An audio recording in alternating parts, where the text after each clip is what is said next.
Hello बच्चों, welcome to our YouTube channel. तो आज हम करेंगे स्टैंडर्ड 8 का मैथमेटिक्स का चैप्टर 8 जिसका नाम है क्वाड्रिलैटरल कंस्ट्रक्शंस एंड टाइप्स। हम लोग इसका प्रैक्टिस सेट 8.3 कर रहे थे। मैंने आपको लेक्चर 1 ऑलरेडी सिखा दिया है जिसमें मैं आपको पैरेललोग्राम के प्रॉपर्टीज कराया और एक क्वेश्चन कराया था। आज हम करेंगे लेक्चर 2 जिसमें हम लोग पहले पैरेललोग्राम के प्रॉपर्टीज रिवाइज करेंगे एंड देन इसके आगे के क्वेश्चन सॉल्व करेंगे। इसके पहले अगर आपने जो मैंने आगे के लेक्चर्स के वीडियो बनाए हैं वो आपने नहीं देखे हैं तो यहाँ पे राइट साइड में कॉर्नर में ऊपर प्लेलिस्ट का लिंक आएगा। आप उस पर क्लिक करके प्लेलिस्ट में लाइन वाइज सारे प्रैक्टिस सेट के वीडियोस देख सकते हैं। चलो शुरू करते हैं। तो मैंने आपको पैरेललोग्राम की प्रॉपर्टीज बताई थी लेक्चर 1 में। पैरेललोग्राम क्या होता है? जो भी क्वाड्रिलैटरल मतलब चार साइड वाला फिगर, जो भी क्वाड्रिलैटरल के ऑपोजिट साइड्स पैरेलल होते हैं, मतलब ये देखो ये और ये ऑपोजिट है, पैरेलल है, एंड ये और ये भी ऑपोजिट है और पैरेलल है। पैरेलल है मतलब ये लाइन को कितना भी आगे ले जाओ ये एक दूसरे से, ये वाली लाइन और ये वाली लाइन एक दूसरे से कभी नहीं मिलेगी। ठीक है, तो ऐसे क्वाड्रिलैटरल को पैरेललोग्राम बोलते हैं। अब पैरेललोग्राम की कुछ प्रॉपर्टीज देखते हैं। पैरेललोग्राम के जो एडजेसेंट एंगल्स होते हैं, आजू बाजू वाले एंगल, मतलब ए और बी, ये हमेशा सप्लीमेंट्री होंगे। बी और सी भी हमेशा सप्लीमेंट्री होंगे। सी और डी भी हमेशा सप्लीमेंट्री होंगे। डी और ए भी सप्लीमेंट्री। सप्लीमेंट्री मतलब इन लोगों का सम जो है, एडिशन जो है, वो हमेशा 180 डिग्री आएगा। Second property, opposite angles are congruent, मतलब ये एंगल ए और एंगल सी ऑपोजिट है ना एक दूसरे के, तो कॉन्ग्रुएंट होंगे। ये कंफ्यूज मत होना कि ये वाला एंगल ए है कि ये वाला एंगल है। ये पूरा एंगल ए है, ये लाइन सिर्फ डायगोनल वाला लाइन है। ठीक है, तो ये वाला पूरा एंगल और ये वाला पूरा एंगल कॉन्ग्रुएंट होंगे। ये वाला एंगल एंड ये वाला एंगल, आमने सामने वाला angle, opposite angles, they are congruent. Opposite sides are congruent, मतलब ये ए बी और डी सी दोनों कॉन्ग्रुएंट है, इक्वल है। A D and B C ये भी दोनों कॉन्ग्रुएंट है, इनके लेंथ्स इक्वल है। डायगोनल्स बाइसेक्ट ईच अदर, ये जो दो डायगोनल्स है ना, ये एक दूसरे को बाइसेक्ट करते हैं, मतलब एक दूसरे के इक्वल टुकड़े बनाते हैं। तो ये वाला टुकड़ा और ये वाला टुकड़ा इक्वल है, एंड ये वाला टुकड़ा एंड ये वाला टुकड़ा भी इक्वल है। ये है पैरेललोग्राम की प्रॉपर्टीज। ठीक है, अब शुरू करते हैं क्वेश्चन। सेकेंड क्वेश्चन में दिया है, referring the adjacent figure of a parallelogram, ये फिगर दिया हुआ है, right the answers of questions given below. अब ये बहुत ही इजी क्वेश्चंस है, तो पहले मैं ओरली सॉल्व कराऊंगा, बाद में आपको दिखाऊंगा कि लिखते कैसे। जब ओरली सॉल्व करेंगे ना तो आपको समझेगा कि ये कितना इजी है। फर्स्ट वाले में दिया है, if length W Z is equal to 4.5 centimetre, ये अपना डब्ल्यू जेड, इसका लेंथ दिया है 4.5 centimetres. Then length X Y is equal to, अब देखो लेंथ एक्स वाई यहाँ पे, ये डब्ल्यू जेड है और ये एक्स वाई है, ये पैरेललोग्राम है, तो डब्ल्यू जेड और एक्स वाई एक दूसरे के आमने सामने हैं, ऑपोजिट साइड्स आर कॉन्ग्रुएंट। तो अगर डब्ल्यू जेड 4.5 है तो एक्स वाई कितना होगा? एक्स वाई भी होगा 4.5 सेंटीमीटर। तो इसका आंसर आ गया 4.5 सेंटीमीटर्स। First done. सेकेंड में क्या दिया? Length of Y Z is 8.2 centimetre. देखो वाई जेड ये रहा, इसका लेंथ दिया है 8.2 सेंटीमीटर्स।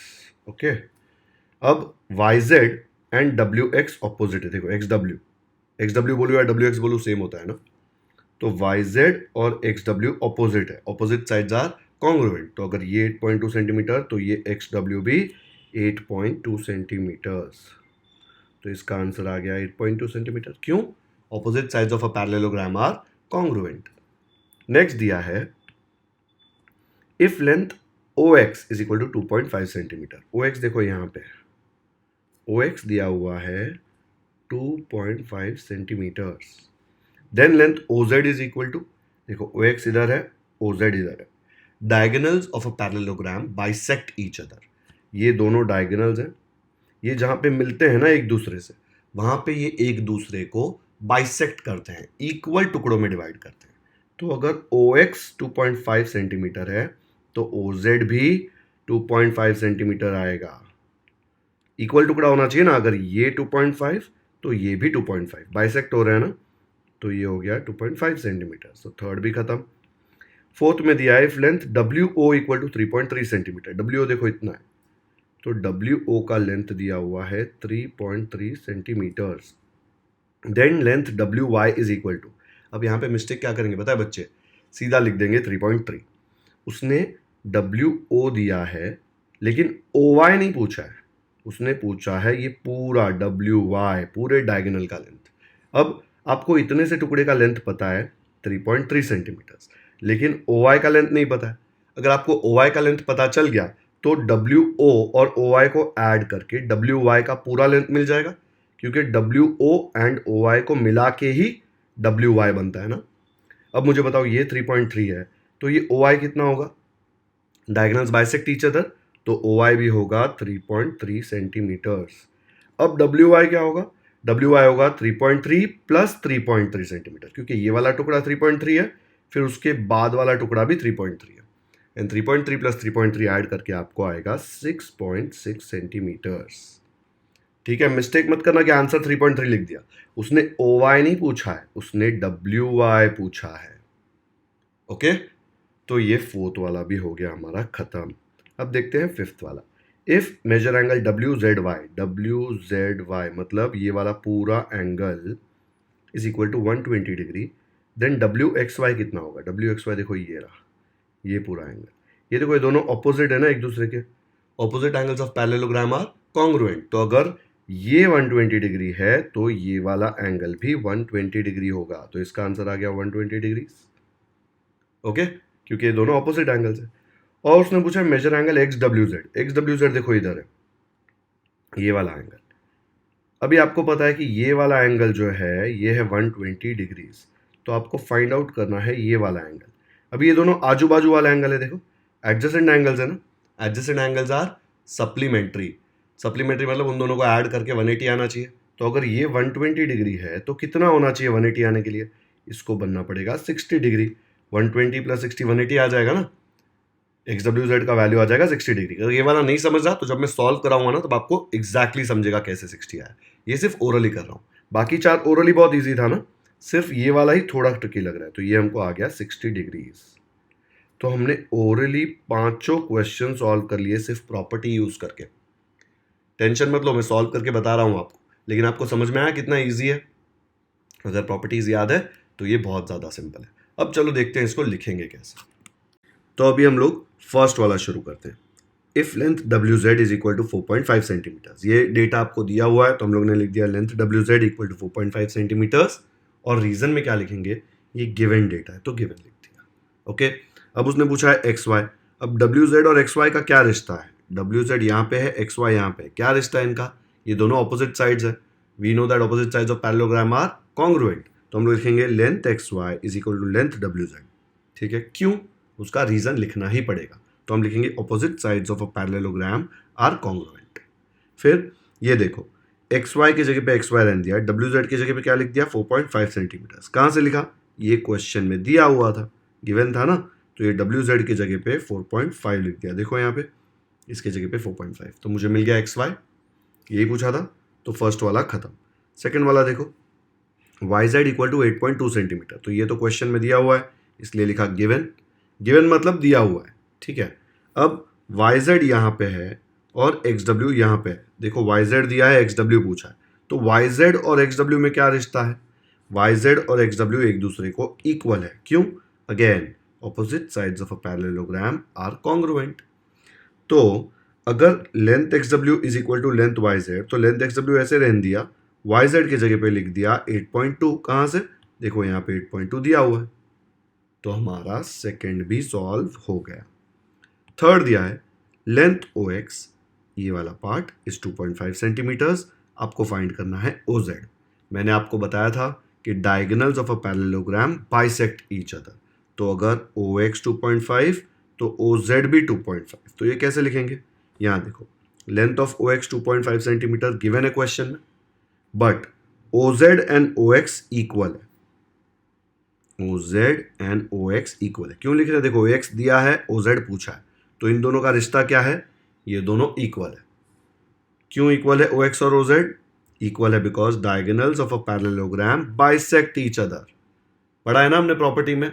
अब देखो ओ जेड का लेंथ फाइंड करना है, ओ जेड ऐसे ही लिख दिया, ओ एक्स के जगह पे लिख दिया 2.5, कहाँ से लिखा 2.5, देखो एक्स इक्वल टू 2.5 दिया हुआ है, आया समझ में। अब नेक्स्ट देखो डब्ल्यू दिया है, डब्ल्यू और पूछा क्या है डब्ल्यू वाई, ये पूरा डब्ल्यू ओ और डब्ल्यू वाई का डायरेक्ट रिश्ता दिख रहा है क्या आपको, डब्ल्यू ओ ये पूरा, डब्ल्यू वाई ये पूरा, दोनों का डायरेक्ट रिश्ता नहीं दिख रहा, लेकिन डब्ल्यू ओ और ओ वाई में आपको रिश्ता पता है, ठीक है, तो वो हम यूज़ करेंगे। कैसे यूज़ करेंगे? देखो WO 3.3 सेंटीमीटर्स दिया है, बट मुझे पता है कि OY और WO दोनों इक्वल है। OY एंड WO ये दोनों इक्वल है। क्यों है equal? Because diagonals of a parallelogram bisect each other. तो ये वाला पार्ट और ये वाला पार्ट इक्वल है। तो अगर WO 3.3 है तो यहाँ पे WO की जगह पे 3.3 लिख दिया, तो OY भी 3.3 मिल गया। ठीक है, अभी आपको OY मिल गया, आपको उसने क्वेश्चन में क्या पूछा है? WY।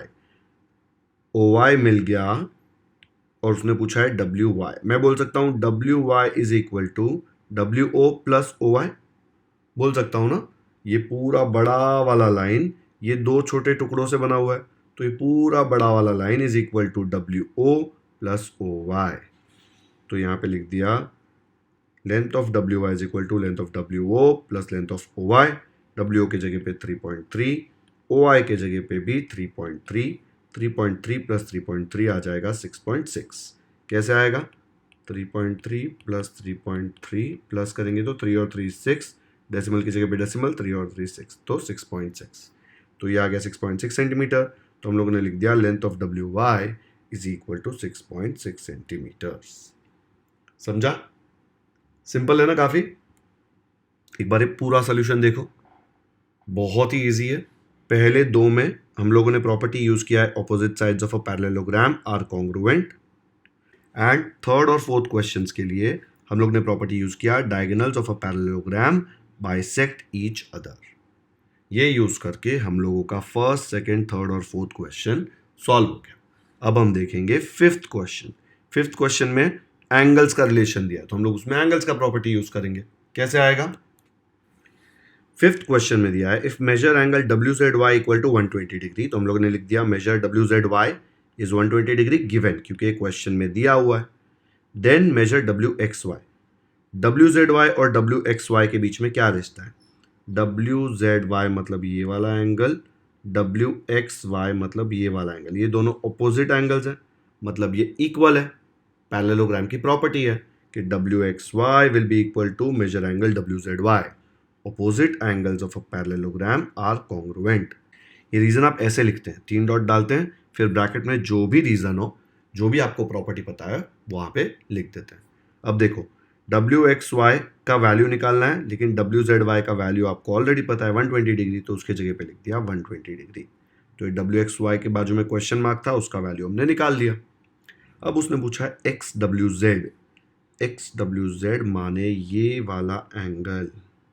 ठीक है, अभी आपको पता है कि ये वाला जो एंगल है ये है 120 डिग्रीज। आपको ये पूछा है, ये दोनों आजू बाजू वाले एंगल है ना, आजू बाजू वाले। आपको चाहिए तो आप इसके साथ ये भी ले सकते हैं, ये वाला एंगल भी 120 डिग्री है। ठीक है, कोई भी ले लो। पहले मैं आपको ये और ये लेके दिखा रहा हूँ, दोनों आजू बाजू वाला एंगल है। आजू बाजू वाला एंगल हमेशा सप्लीमेंट्री होते हैं। तो मैं बोलूंगा मेजर एंगल WZY, ये देखो यहाँ पे WZY plus measure angle XWZ, ये वाला एंगल, दोनों का सम क्या होगा? 180 degree. Adjacent angles of a parallelogram are supplementary. WZY का वैल्यू आपको पता है, तो उसके जगह पे हम लोग लिख देंगे 120 डिग्री। ये नहीं पता है तो उसके जगह पे सेम एंगल लिख दिया जो नाम है वो। अब आपको इसका वैल्यू चाहिए, तो ये 120 को उधर फेंक देंगे। यहाँ पे 120 प्लस है, वहां पे जाके माइनस हो जाएगा। देखो XWZ अकेला बचा है यहाँ पे, तो यहाँ पे 180 माइनस 120 आपको आ जाएगा 60 डिग्री। तो XWZ आपको आ गया 60 डिग्री। समझा क्या यूज किया? देखो एक बार अच्छे से, यहाँ पे ये वाला एंगल प्लस ये एंगल 180 डिग्री आएगा। इसका 120 आपको पता है, इसके जगह पे ये एंगल का नाम ही लिख दो, क्योंकि इसका वैल्यू हमें निकालना है। 120 को वहाँ पे फेंका, सॉल्व किया और 60 डिग्री आया। आप इसके साथ ये भी यूज़ कर सकते हो, क्योंकि WXY भी हमको पता है, उसका वैल्यू भी 120 डिग्री है, और ये भी एक दूसरे के बाजू में। तो ये वाला एंगल प्लस ये वाला एंगल भी 180 डिग्री आएगा, इसमें इसका वैल्यू 120 डिग्री है। सेम वे आपको इसका आंसर 60 डिग्री आएगा। ठीक है, तो ऐसे हम लोग सॉल्व करेंगे फिफ्थ वाला। अच्छे से समझ लो एक बार, आ गया समझ में? चलो नेक्स्ट करते हैं। अब हम लोग देखते हैं question 3। Construct a parallelogram ABCD such that length of BC is 7 centimetre. एक लेंथ दिया है BC, दूसरा लेंथ दिया है AB विच इज 3 सेंटीमीटर्स, और एक एंगल दिया है measure angle ABC equal to 40 degree. तो इसका रफ डायग्राम बनाते हैं। पहले BC 7 सेंटीमीटर्स लेते हैं बेस, ठीक है, उसके बाद AB ले लेते हैं 3 सेंटीमीटर्स और एंगल ABC ले लेंगे 40 डिग्री। तो कैसे आएगा रफ फिगर?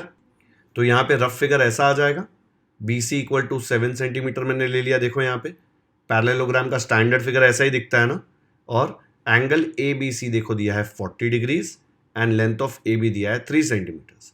अभी opposite sides of parallelogram equal होते हैं, तो अगर ये 7 सेंटीमीटर्स है तो ऊपर AD भी 7 सेंटीमीटर्स होगा। अगर AB 3 सेंटीमीटर्स है तो ये जो है DC ये भी 3 सेंटीमीटर्स होगा। तो लेबल कर देते हैं उसको भी। तो यहाँ पे opposite sides of parallelogram are equal, वो यूज करके ऑपोजिट साइड्स इक्वल कर दी। अब आपके पास चारों साइड्स है और एक एंगल है, इजीली बना सकते हैं ना। चलो स्केल निकालो, पेंसिल निकालो। पेंसिल का जो पॉइंट है थोड़ा एकदम शार्प होना चाहिए, उसको शार्पन कर लेना, या फिर आप लेड वाला पेंसिल यूज करते हो तो वो भी बहुत अच्छा है कि उसको बार बार शार्पन नहीं करना पड़ेगा। अब BC को 7 सेंटीमीटर ले लो, कैसे आएगा निकालो स्केल। तो यहाँ पे मैंने एक लाइन बना दिया 7 सेंटीमीटर्स का और उसको नाम दे दिया BC। देखो रफ फिगर में था ना BC 7 सेंटीमीटर्स। उसके बाद आपको पता है कि एंगल B जो है वो 40 डिग्री है, मतलब 40 डिग्री पे एक लाइन जाएगा आगे जाकर, उस पर आपको A मिलने वाला है। तो प्रोट्रैक्टर यूज करके हम लोग क्या करेंगे, हम लोग प्रोट्रैक्टर का सेंटर जो है वो B पे रखेंगे, ठीक है, और B पे रख के यहाँ पे 40 डिग्री पे एक डॉट डालेंगे, फिर B से एक लाइन शुरू करेंगे जो डॉट के थ्रू पास होगा, ठीक है। तो आपको कैसा फिगर आएगा, ऐसा एक लाइन आ जाएगा। B से 40 डिग्री पे मैंने ड्रॉ किया। अब मुझे पता है कि ये लाइन पे आगे जाके कहीं पे मुझे A मिलने वाला है। वो A कैसे मिलेगा? आपको पता है कि B से लेके A तक का डिस्टेंस कितना है, 3 सेंटीमीटर्स है ना, क्योंकि वो दिया हुआ है क्वेश्चन में। देखो AB इक्वल टू 3 सेंटीमीटर। तो आप कंपास लेके क्या करेंगे, कंपास लेके इसको यहाँ पे B पे रख देंगे, ठीक है, और B पे रख के यहाँ पे एक आर्क बना देंगे। कैसे आएगा, देखो आर्क यहाँ पे 3 सेंटीमीटर पे एक आर्क आ जाएगा। अब क्या करना है, अब आपको ये पॉइंट जो मिला है उसको आप लेबल कर देंगे A, और ये B से लेके ये पॉइंट तक का जो डिस्टेंस है वो आ जाएगा 3 सेंटीमीटर्स। तो आपको ये पॉइंट मिल गया A और ये डिस्टेंस आ गया 3 सेंटीमीटर्स। अभी आपको पॉइंट D फाइंड करना है। देखो A, B और C आपको ऑलरेडी मिल चुके हैं, आपको सिर्फ पॉइंट D चाहिए। D कैसे फाइंड आउट करेंगे, C से लेके D तक का डिस्टेंस 3 सेंटीमीटर्स है। तो ये कंपास अगर मैं C पे रखूं, C पे उसकी नीडल रख दूं एंड यहां पे एक आर्क बना दूं, ठीक है, वो आर्क कितने डिस्टेंस पे होगी, 3 सेंटीमीटर के डिस्टेंस पे। तो यहां पे मैं एक बड़ा आर्क बनाऊंगा, ठीक है, क्योंकि मुझे नहीं पता कि कहां पे मुझे D मिलने वाला है। अब मैं कंपास पे कितना डिस्टेंस लूंगा, मुझे पता है पॉइंट A से पॉइंट D, ये देखो पॉइंट A से पॉइंट D 7 सेंटीमीटर्स के डिस्टेंस पे। तो आप क्या करेंगे, आप ये कंपास को थोड़ा खींच लेंगे और 7 सेंटीमीटर्स उस पर प्लॉट करेंगे। देखो यहाँ पे स्केल रख लो और 7 सेंटीमीटर्स मतलब आपको यहाँ पे रखना है एंड 7 सेंटीमीटर्स पे उसको ले आना है। ओके, ये देखो ये 7 सेंटीमीटर्स हो गया। अब ये कंपास का नीडल आप A पे रख सकते हैं, ठीक है, आपने ये कंपास का नीडल A पे रख दिया। देखो बराबर A पे आना चाहिए वो, अगर थोड़ा भी यहाँ वहाँ हुआ तो आपका लाइन पैरेलल नहीं आएगा, एकदम ध्यान से रखना है, ठीक है। एंड ये यहाँ पे ये वाला जो आर्क बना है उसको काट देना है। तो ये जो पॉइंट मिला ना जहाँ पे ये दोनों आर्क एक दूसरे को काट रहे हैं वो पॉइंट है D। तो A से लाइन शुरू करो ये पॉइंट तक एंड C से लाइन शुरू करो ये पॉइंट तक, और ये पॉइंट जो आ जाएगा अपना हो जाएगा D। तो पहले उसको D लेबल कर दो, तो इसको पहले D लेबल कर दिया। अब A से लेके ये पॉइंट ज्वाइन कर दो एंड C से भी ये लाइन ज्वाइन कर दो। तो मैंने यहाँ पे दोनों लाइन ज्वाइन कर दी। अब AD कितना है, हमने कंपास पे लिया था 7 सेंटीमीटर्स एंड CD है 3 सेंटीमीटर्स, तो लेबल कर दो। तो ये आ जाएगा अपना पैरेललोग्राम ABCD। देखो रफ फिगर से थोड़ा अलग दिख रहा है, अलग ही दिखेगा, हमेशा जरूरी नहीं है सेम दिखे, लेकिन मेजरमेंट जो है हमने यहाँ पे लिए हैं, यहाँ पे हमने एक्चुअल मेजरमेंट्स नहीं लिए थे रफ फिगर में। देखो ना 7 सेंटीमीटर कितना छोटा सा लाइन है, 3 सेंटीमीटर उससे थोड़ा ही छोटा है, जबकि 7 सेंटीमीटर 3 सेंटीमीटर से बहुत बड़ा होना चाहिए। बट रफ फिगर में हम लोग स्केल यूज करते हैं पर मेजरमेंट नहीं यूज करते। इसमें हम लोग ने जो एक्चुअल फिगर है उसमें हम लोगों ने proper scale compass protractor use करके बनाया, तो वो एक्यूरेट फिगर आएगा, ठीक है। आप लोग यहाँ पे एरो लिख सकते हैं, ऐसा एरो बना सकते हैं, चाहिए तो बना ही लो, वैसे एरो अच्छा दिखेगा। ओके, चलो जल्दी से ये सेम स्टेप्स फॉलो करके आपके नोटबुक में ये क्वेश्चन सॉल्व करो। डन। तो आज का लेक्चर यहीं पे खत्म करते हैं। आज मैंने आपको लेक्चर 2 में, पहले हम लोगों ने प्रैक्टिस सेट 8.3 का लेक्चर 1 किया था, उसमें मैंने आपको फर्स्ट क्वेश्चन एंड प्रॉपर्टीज सिखाए थे। आज मैंने आपको इसका लेक्चर 2 कराया, जिसमें मैंने आपको क्वेश्चन 2 एंड क्वेश्चन 3 सॉल्व करवाया। ठीक है, तो अभी हम लोगों को पैरेललोग्राम की प्रॉपर्टीज एकदम अच्छे से याद हो गई है। आप लोग दोनों लेक्चर देख कर ये पहले 3 क्वेश्चन समझ सकते हैं। वीडियो पसंद आया तो लाइक ज़रूर करें। इसका लिंक अपने दोस्तों के साथ व्हाट्सएप पर भी शेयर कर सकते हैं, ताकि उनको भी ये चैप्टर अच्छे से समझ में आ जाए। बेल आइकन पर भी क्लिक कर दो, ताकि जैसे मैं लेक्चर 3 अपलोड करूं आपको तुरंत नोटिफिकेशन आ जाए और आप कोई भी इंपॉर्टेंट लेक्चर मिस ना करें। कमेंट सेक्शन में मुझे ज़रूर बताएं कि आपको ये वीडियो कैसा लगा। अगर आप हमारे चैनल के बाकी वीडियोज़ देखना चाहते हैं तो यहाँ पे ये वीडियो खत्म होने पर 2 बॉक्सेज आएंगे। आप ये वाले बॉक्स पे क्लिक करेंगे तो उसमें प्लेलिस्ट का लिंक आएगा, जिस पे क्लिक करके आप सारे प्रैक्टिस सेट लाइन वाइज देख सकते हैं। आप स्क्रॉल करेंगे तो आपको नीचे सारे प्रैक्टिस सेट मिल जाएंगे। Thank you so much for watching this video.